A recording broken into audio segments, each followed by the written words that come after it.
Anyways, on to World 5. World 5 is a nighttime world. I always love this aesthetic. The first level has you jumping across a really, really long waterfall. Then this level ends with another Birdo fight. But this one is green, so it only shoots fireballs.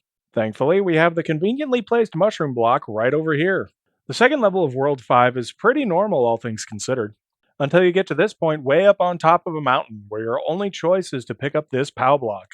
And once you do, you begin free falling, which sounds like a great time until you get impaled on a couple of spikes. I'm gonna miss you, Toad. He was only 13 years from retirement. Moving on from the tragic loss of our friend there, we have the castle of World 5, which are a bunch of trees. At least I think these are giant trees. I'm going to say that they are giant trees.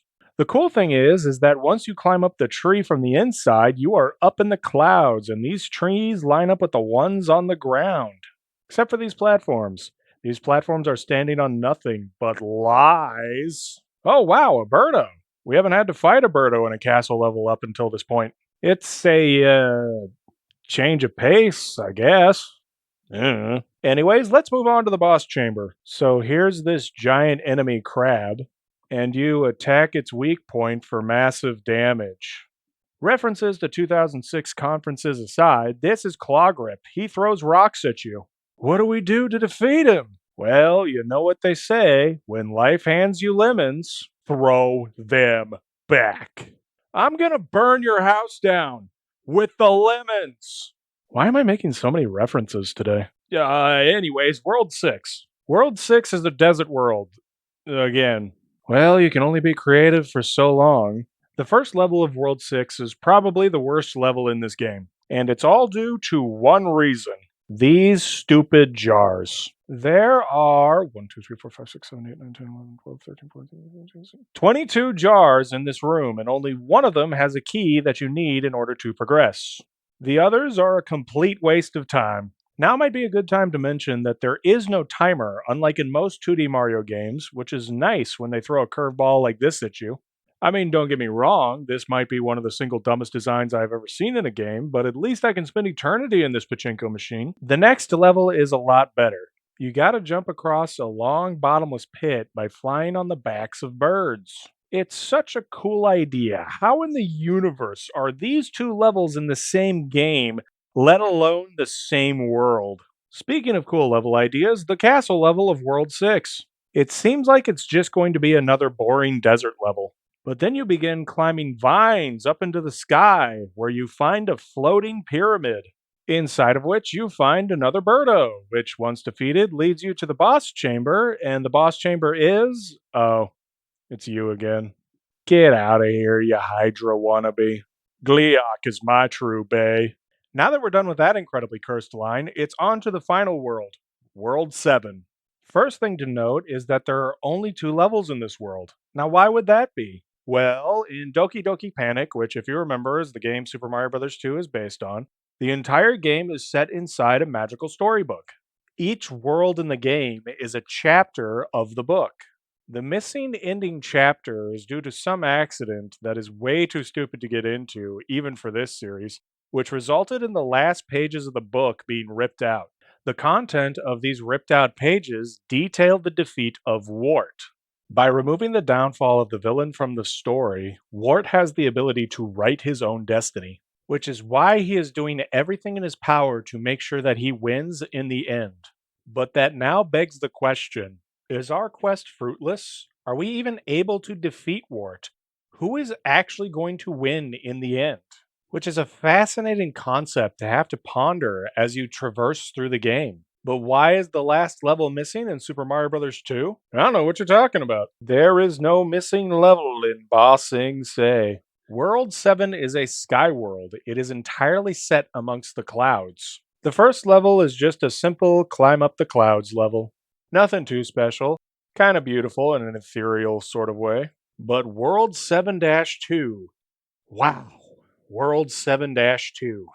World 7 2 is Wart's castle. It's a huge, sprawling complex of a castle. I would try to explain how to get through this place, but quite frankly, there's no wrong answer. All roads eventually lead to Wart, Well, they actually all lead to this locked door, but close enough. The key for this door is actually with a Birdo at the moment. Thankfully, this is the last Birdo of the game. I won't miss you, you literal copy paste villain. Once inside the door, you will find a hallway. Inside the hallway, you will find a mask gate and a pearl sitting out in the open. Once you pick up the pearl, the mask gate comes to life and starts attacking you. You thought you could trust a door? Think again, idiot. You're gonna have to beat it into submission. Just like there is no joke here that I could make that wouldn't get this video taken down, so use your imagination. Ugh, that's what you thought? You disgust me.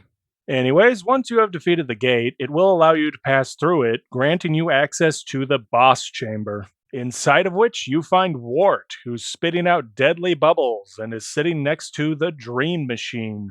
Oh, shoot, I nearly forgot to mention that. The Dream Machine is the thing Wart is using to create his army, the 8 bits. Yes, that is what they are called. It originally belonged to the subcons, but Wart stole it and is now corrupting it, the average evil villain stuff. In Doki Doki Panic, for the final fight, the subcons, which are called the Mu people, not sure why I wanted to include that in my notes, but anyways, reprogram the machine to also shoot out vegetables. Which, if you remember all the way back to the beginning, Wart hates vegetables. In Super Mario Bros. 2, this thing is just sort of here. Not really given much of a reason. But it's still shooting out vegetables, which we can still use to throw at Wart, causing this frog to take damage from being forced to eat his greens. That's what you get for being a picky eater. Once you hit Wart 6 times with vegetables, it causes him to choke to death. He turns gray and falls off the screen. A door opens up, which leads to a jar that's plugged shut. Your character of choice jumps up on the platform and releases the creatures trapped inside. The subcons. The subcons then hold a victory celebration for you where each character's contributions have been horribly counted. Also, the subcons crowd surf Wart's dead corpse across the screen and then throw him into what I can only assume is a wood chipper, proving that you shouldn't mess with subcons. All is right in the land once more. And then the game cuts to Mario, who is sleeping in his bed. So, wait, it was a dream or was it not? I thought we were in a dream-like world. Are we still in the dream or is it that the dream's over? Like, how many levels deep are we? I mean, in the intro, was Mario dreaming about a dream? And wasn't this all supposed to take place in a magical storybook? What happened to that? Is Toad dead or alive right now? Well, don't expect any answers here as the credits start rolling. Fun fact, Ostro and Birdo have their names switched, and Clawgrip and Triglide are misspelled as Clawglip and Triglide. Look, it doesn't work saying it out loud. Anyways, that's the end of the game. No joke, there is no second playthrough. It's just over. What in the world did I just play? And why was it way better than people told me it was?